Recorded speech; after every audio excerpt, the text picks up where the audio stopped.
Halo, Assalamualaikum teman-teman. Ketemu lagi ya di obrolan kita yang kesekian kalinya. Dan kali ini kita akan ngobrolin tentang topik yang sudah dari sejak lama diobrolin gitu ya, didiskusikan, diomongin banyak orang bahwa bisa nggak sih kita itu merubah takdir kita gitu supaya takdir kita menjadi lebih baik. Nah, ini obrolan yang klasik ya, tetapi ini menarik untuk kita obrolin juga supaya kita mengerti sebenarnya bagaimana mekanisme takdir itu gitu. Dan nanti akan coba kita hubungkan dengan konsep holographic universe, konsep bahwa kita adalah makhluk hologram di semesta hologram. Ya, teman-teman, kalau kita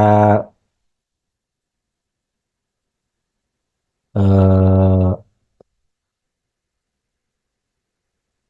ngomongin tentang uh, bisa tidak kita merubah takdir itu, maka sebelumnya kita harus ngomongin tentang perbedaan nasib dan takdir supaya kita punya gambaran yang lebih jelas.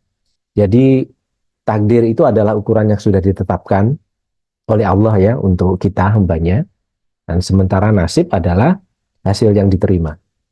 Jadi analoginya seperti ini teman-teman. Ini ada mobil baru dan mobil rongsok ya, sama-sama mau start gitu, mau balapan gitu ya di sebuah perkebunan sawit.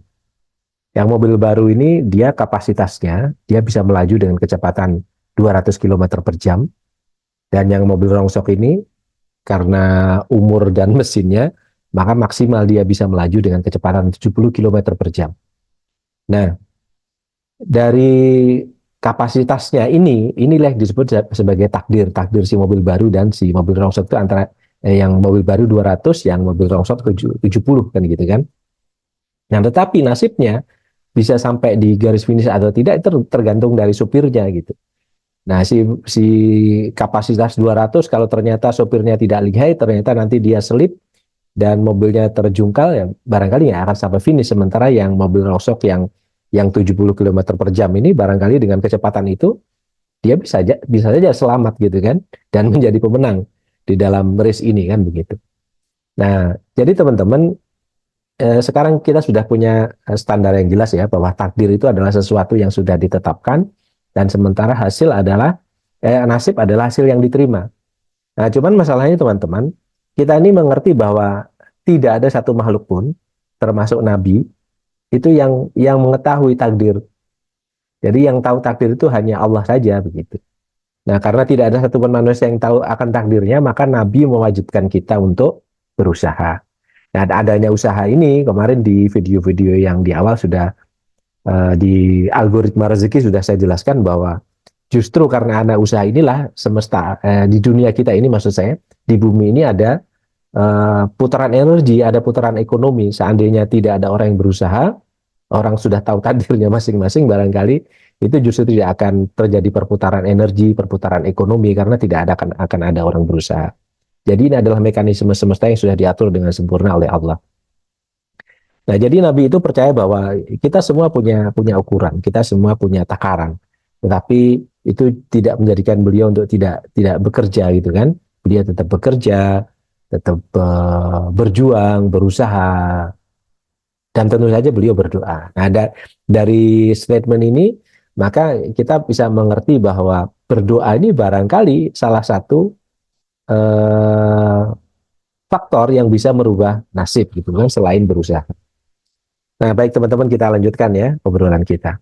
Nah, ngomong-ngomong tentang perbedaan nasib dan takdir itu tadi, bahwa Nabi itu selalu meskipun sudah tahu bahwa itu ada ketetapannya dan beliau tidak tahu ketetapannya berapa dan beliau tetap berusaha dan berdoa, artinya nasib seseorang itu barangkali di jalan akan bisa berubah dengan doa dan usaha itu tadi. Nah, kalau kita hubungkan dengan kita adalah makhluk hologram, bahwa kita ini menjalani apa yang sudah ditetapkan di Lauhul Mahfuz. Kemudian kita menjalani di episode-episode sebelumnya sudah saya jelaskan. Dan dalam rangka menjalani itulah yang paling penting sebenarnya adalah respon kita terhadap apa yang kita jalani. Nah, Dengan demikian maka perjalanan nasib seseorang itu kalau boleh digambarkan barangkali seperti ini. Nasib itu adalah kumpulan dari karakter, karakter adalah kumpulan dari kebiasaan, kebiasaan adalah kumpulan dari tindakan, tindakan adalah action dari pikiran, dan pikiran itu adalah awalnya dari perasaan. Jadi kalau kita merasa marah, maka muncul di pikiran kita bagaimana cara meluapkan marah kita. Lalu kita melakukan tindakan kemarahan kita dengan membanting, dengan membentak, dengan memaki-maki orang lain. Dan kalau kebiasaan itu menjadi tindakan ini terus-menerus, maka itu menjadi kebiasaan. Sehingga kalau Anda ketemu orang yang suka marah-marah itu ya memang dari perasaannya ya begitu gitu. Kebiasaan seperti itu, dia menjadi tindakannya seperti itu menjadi kebiasaan, kebiasaan marah-marah, dan karakternya kita akan melihat karakter orang itu karakter marah-marah. Dan karakter marah-marah ini yang akhirnya menjadi nasib seseorang. Nah, jadi teman-teman, sampai di sini kita mengerti bahwa nasib kita itu sebenarnya adalah rentetan dari akumulasi beberapa kejadian sebelumnya gitu ya. Ini karakter, kebiasaan, tindakan, pikiran, dan perasaan. Jadi awalnya justru di perasaan. Itu sebabnya eh, kalau kita mau merubah nasib, tentu saja kita harus belajar merubah perasaan ini. Itu sebabnya teman-teman, di perasaan ini yang kalau kita di ajaran agama itu kan ada anjuran-anjuran ya supaya kita bersangka baik, itu kan rasa ya, supaya eh, memaafkan itu kan rasa, supaya bersyukur itu kan rasa ya.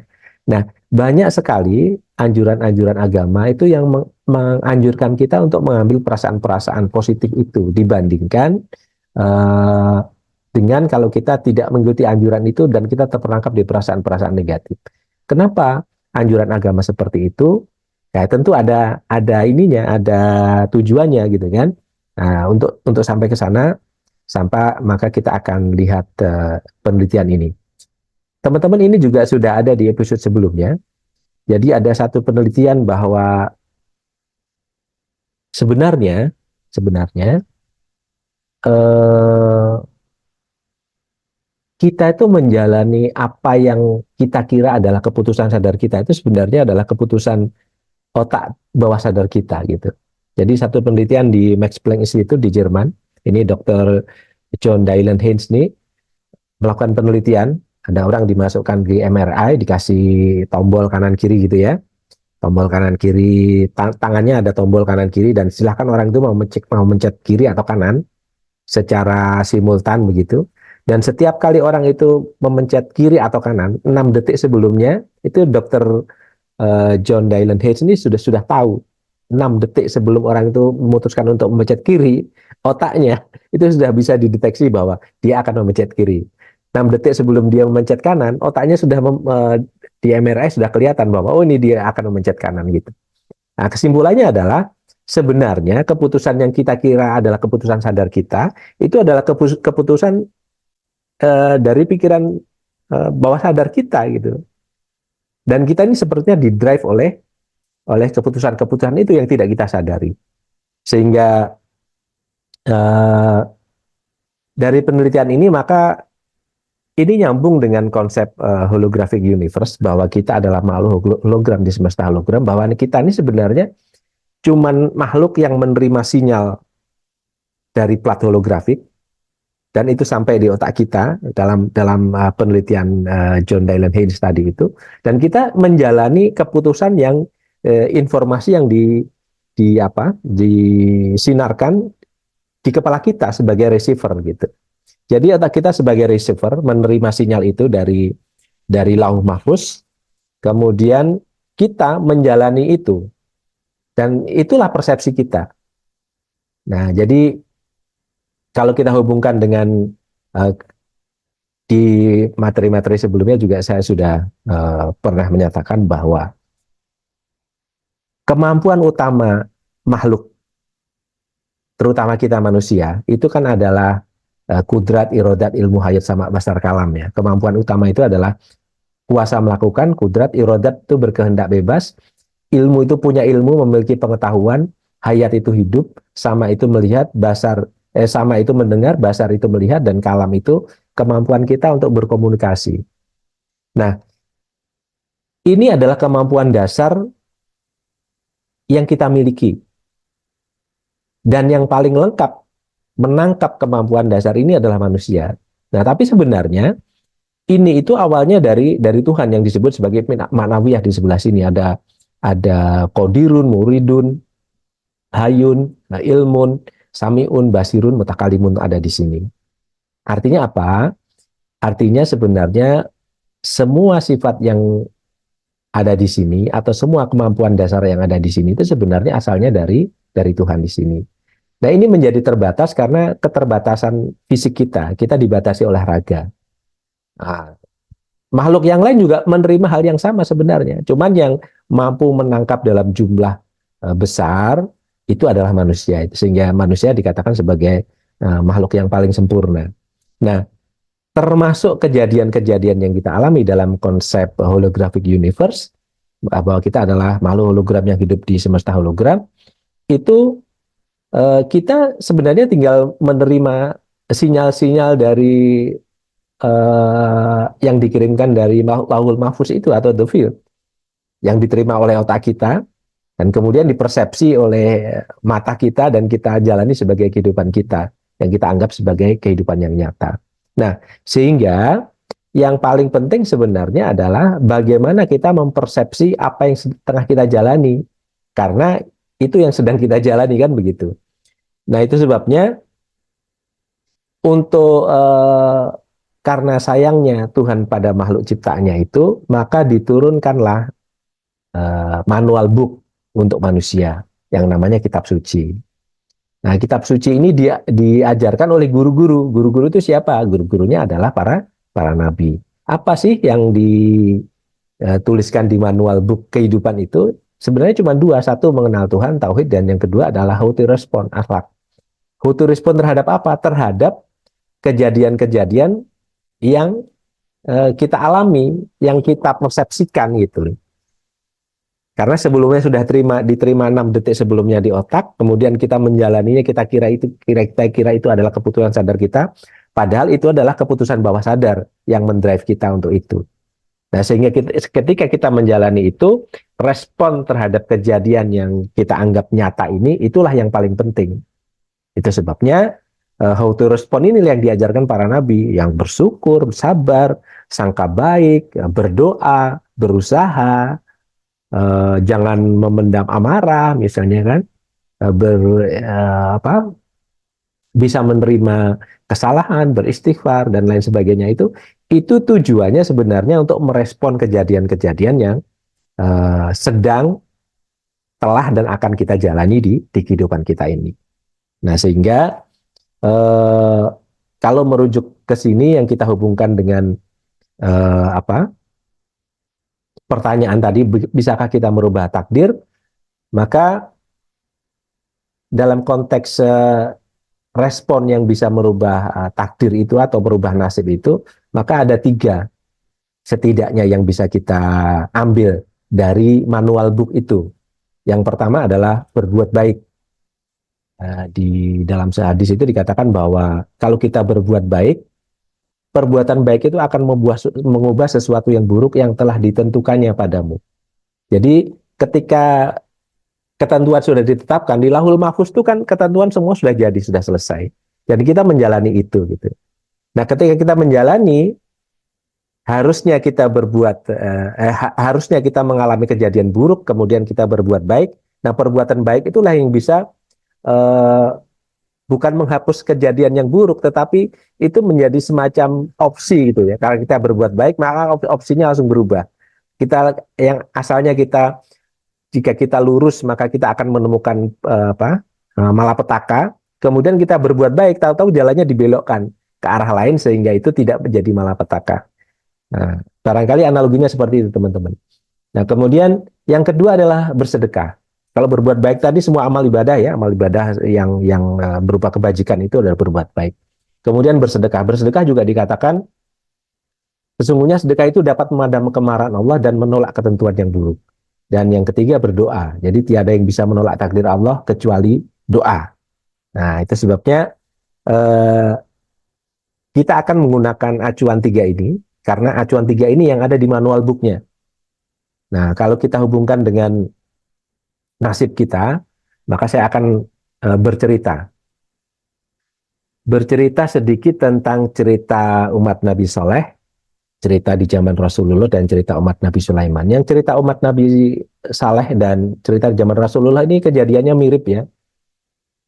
Pola ceritanya juga mirip, jadi saya ceritakan aja. Intinya di zaman Nabi Saleh itu ada satu orang yang tabiatnya buruk ya, sehingga dia tidak disukai oleh orang kampung begitu. Sampai suatu saat mereka tuh mengadukan itu ke Nabi Saleh karena sudah kelewatan gitu kan. Dan orang ini pekerjaannya sebagai pencari kayu bakar. Dia mencari dan menjual kayu bakar. Jadi suatu ketika mereka mengadukan ke Nabi Saleh karena sudah keterlaluan. Nabi Saleh kemudian berkata bahwa ya sudah, kita tunggu aja. Kita tunggu aja. Dan di Nabi Saleh ini sudah tahu bahwa nanti orang itu akan meninggal. Ada yang bisikin, malaikat bisikin bahwa dia akan meninggal karena dipatok ular, dan ularnya itu nanti bersembunyi di tumpukan kayu bakar yang dibawanya, di panggulnya begitu. Benar, jadi ketika dia suatu hari pergi mencari kayu bakar, kemudian pulangnya ternyata selamat, teman-teman. Dan kemudian karena pulangnya selamat, kan ini tidak sesuai dengan yang dikabarkan sebelumnya oleh para malaikat kepada Nabi Saleh kan, orang itu. Kemudian ditanya sama Nabi Saleh, kamu bisa pulang dengan selamat, apa yang sudah kamu lakukan? Jadi usut punya usut, rupanya si pencari kayu bakar ini itu waktu mau berangkat bekerja mencari kayu membawa 2 potong roti, 1 potong roti dimakannya dan sepotong roti lagi itu disedekahkannya kepada fakir miskin yang ketemu di jalan karena dia kelaparan. Nah, kemudian Nabi Saleh mengambil kesimpulan bahwa yang menyelamatkan si pencari kayu bakar yang tabiatnya tidak bagus ini adalah sedekahnya itu. Nah, di cerita zaman Rasulullah itu juga ceritanya relatif mirip dengan ini. Jadi saya nggak perlu ceritakan.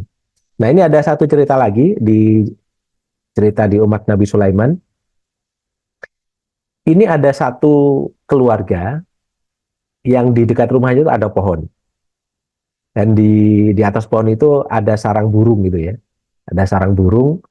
Nah, istrinya ini menyuruh suaminya untuk mengambil anak dari burung merpati itu.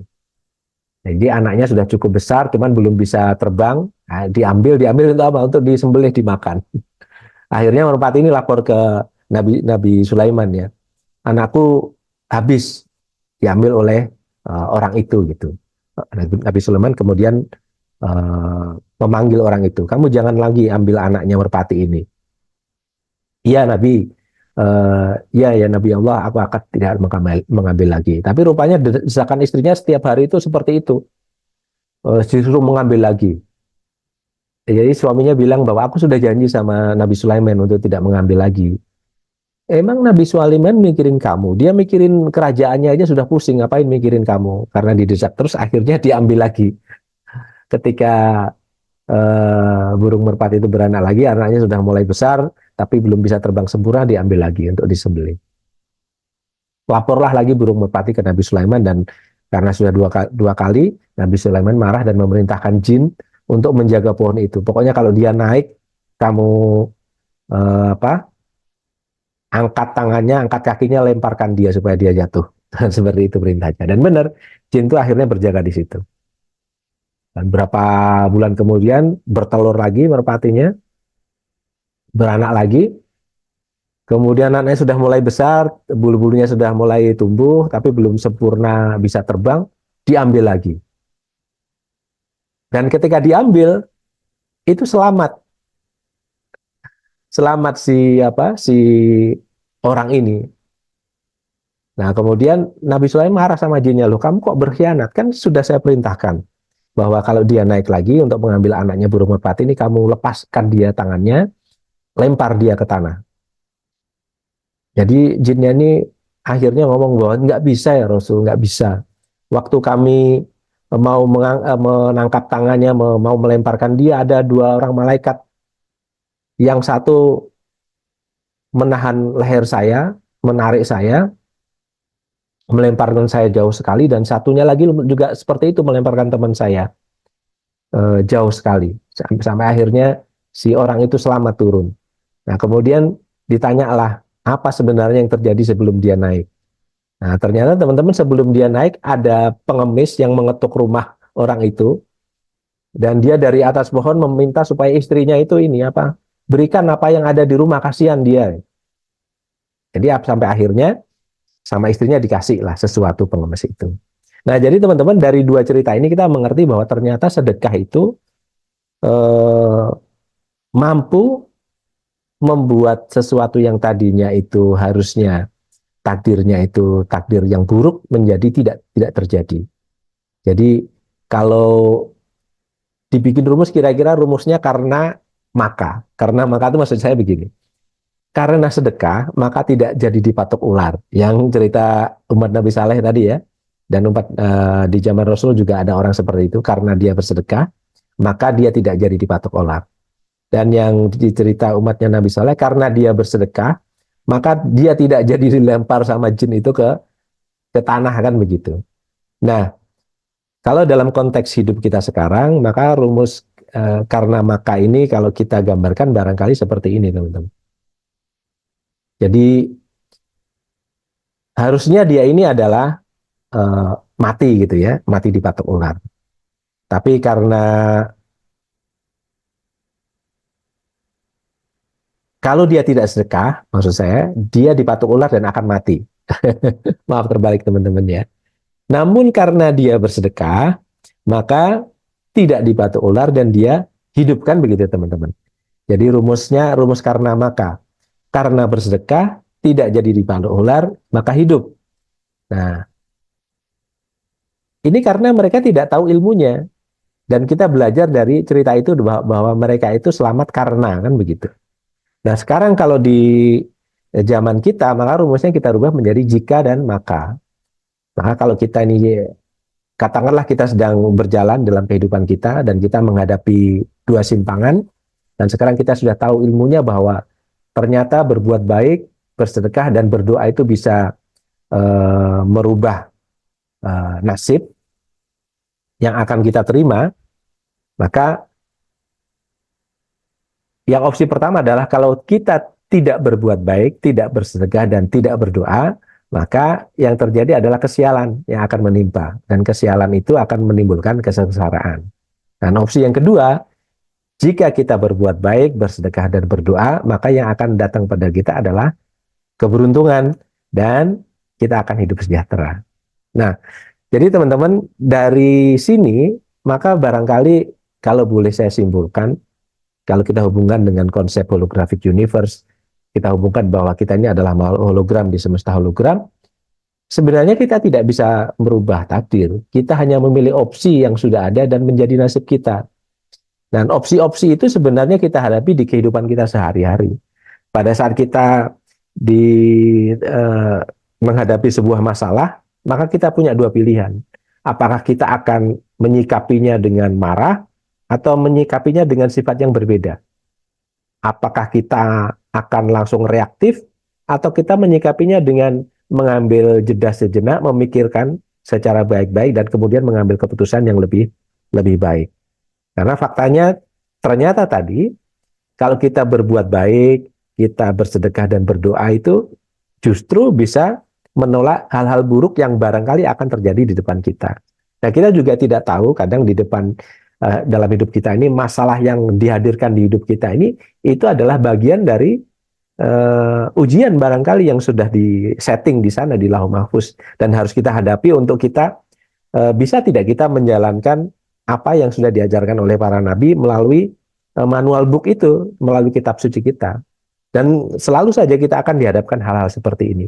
Selalu ada opsinya, adalah berbuat buruk atau berbuat baik, berbuat buruk atau berbuat baik. Dan sekarang kita sudah tahu ilmunya bahwa ternyata berbuat baik itu bisa dalam tanda petik menggagalkan sesuatu yang buruk di depan kita yang kita tidak tahu.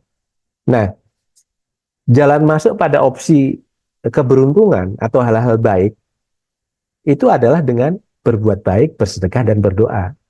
Ini jalan masuknya. Sebaliknya, jalan masuk untuk hal-hal yang tidak baik, musibah malapetaka di depan kita adalah dengan cara tidak berbuat baik, tidak bersedekah dan tidak berdoa.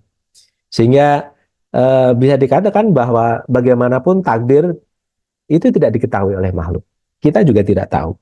Maka upaya kita hanyalah usaha menjalani sunatullah, hukum-hukum semesta yang diciptakan Allah ini untuk memperbesar probabilitas keberhasilan kita. Keberhasilan dalam hal apa? Dalam hal sesuatu yang kita inginkan untuk menjadikan hidup kita menjadi nyaman, teman-teman. Tapi hasilnya kan tetap di tangan Allah, karena Allah punya sifat jais ya, punya karakter jais, punya punya apa ya, hak prerogatif untuk menentukan A dan B. Dan tidak bisa tidak bisa disetir ya oleh makhluk. Meskipun ada mekanisme yang sudah disiapkan. Umumnya begini, tetapi kadang-kadang kita menyebut ada anomali. Nah, anomali itulah sifat jaisnya Allah Ta'ala. Nah, jadi teman-teman dari kesimpulan ini, maka kita mengerti bahwa ya kita sebenarnya nggak bisa merubah merubah takdir, nggak bisa. Ehm, kita hanya bisa menjalani hidup kita, kemudian memberikan respon atas apa yang kita jalani itu. Jadi lahul mahfuz yang sudah tatanannya jelas itu kan sudah selesai dibuat di sana. Ya kita nggak bisa merubah itu. Yang dimaksud dengan merubah takdir itu adalah pada saat kita menjalani hidup, di depan ada kejadian, maka opsi kita selalu dua. Mau reaktif atau ambil jeda sejenak, mikirkan mana yang terbaik untuk menghadapi itu. Nah, biasanya yang reaktif ini menjadi sesuatu yang kontraproduktif, sementara kalau kita mengambil jeda sejenak, memikirkan jalan terbaik, bagaimana menghadapi itu biasanya adalah sesuatu yang produktif. Nah, baik teman-teman, sampai di sini obrolan kita mudah-mudahan bisa menjadi tambahan ilmu pemberdayaan diri teman-teman yang barangkali selama ini sudah teman-teman kumpulkan dari sumber manapun, dan mudah-mudahan ada manfaatnya bagi kita semua, terutama bagi saya pribadi. Terima kasih. Assalamualaikum warahmatullahi wabarakatuh.